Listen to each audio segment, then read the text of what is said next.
लंबे समय से उत्तर प्रदेश और उत्तराखंड की परम संपत्तियों का मामला विवाद में था। जमकर सियासत हुई, सवाल उठे और इस विवाद को सुलझाने का दावा किया गया। लेकिन एक ऐसा ही दावा एक बार फिर से किया जा रहा है। खुद उत्तर प्रदेश के मुख्यमंत्री योगी आदित्यनाथ ने कहा कि संवाद के जरिए उत्तर प्रदेश और उत्तराखंड की परिसंपत्तियों का विवाद निपटा लिया गया है। इस रिपोर्ट को देखिए।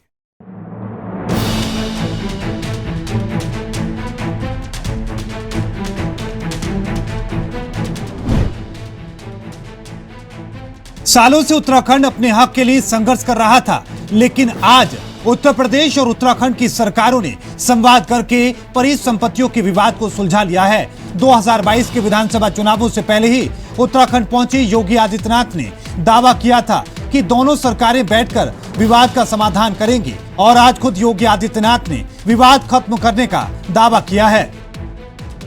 यह आपसी सहमति का एक उत्कृष्ट उदाहरण हो सकता है। हमने आपसी सहमति से इस कार्य को किया। जो मामला दशकों से चला रहा था, न्यायालय में चल रहा था, बातचीत से सारे रास्ते समाप्त हो चुके थे, फिर न्यायालय में जाना पड़ा। लेकिन एक पार्टी की एक समान विचारधारा की सरकार होने के कारण आपसी सहमति से हम लोगों ने इस समस्या का समाधान किया, जिसमें अलकनंदा होटल उत्तराखंड सरकार को जाएगा।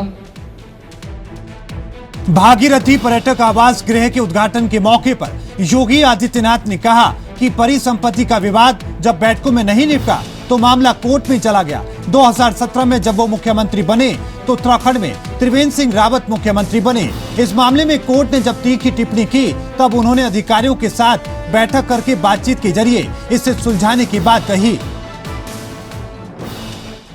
ये शुरुआत यद्यपि 5 वर्ष पहले श्री त्रिवेंद्र सिंह रावत जी ने प्रारंभ की थी और ये प्रक्रिया चल रही थी।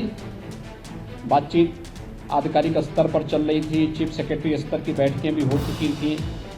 लेकिन बहुत सारे ऐसी चीज़ें होती हैं जो नौकरशाही के स्तर पर नहीं बल्कि राजनीतिक समाधान निकालने होते हैं। और हम लोगों ने दोनों ने नवंबर 2021 में इस समस्या को बैठ करके आपसी सहमति से समाधान निकाला। आज कार्य यहाँ पर मुझे सौंपते हुए हार्दिक प्रसन्नता की अनुभूति हो रही है। मुख्यमंत्री योगी आदित्यनाथ बेशक दावा कर रहे हो कि सभी विवाद सुलझा लिए गए हैं, लेकिन खुद पुष्कर सिंह धामी कह रहे हैं कि काफी हद तक विवाद सुलझा लिए गए हैं और जो विवाद अभी बाकी हैं उन्हें भी जल्द ही सुलझा लिया जाएगा।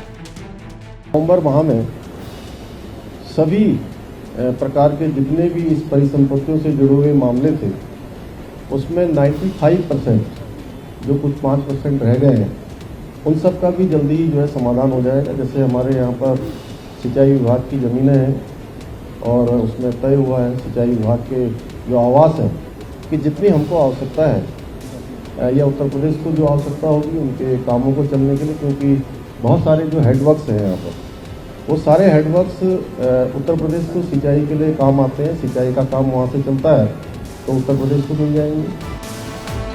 परिसंपत्ति का मामला बहुत आसानी से नहीं सुलझा है। इस पर जमकर विवाद हुआ, सियासत हुई और कई बार इसे लेकर उत्तराखंड वासी ठगा हुआ महसूस करते नजर आए। खुद कांग्रेस भी अलग अलग मौके पर सरकार को घेरती नजर आई और परिसंपत्ति विवाद को लेकर हमला करती नजर आई।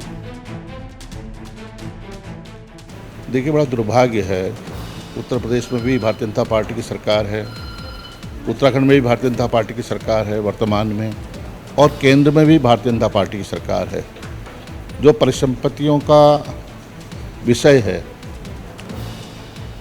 हजारों करोड़ की परिसंपत्तियां, चाहे सिंचाई विभाग की हों, चाहे राजस्व विभाग की हों, चाहे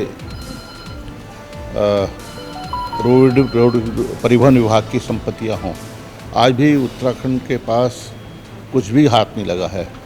सारी संपत्तियों पर उत्तर प्रदेश का कब्जा है।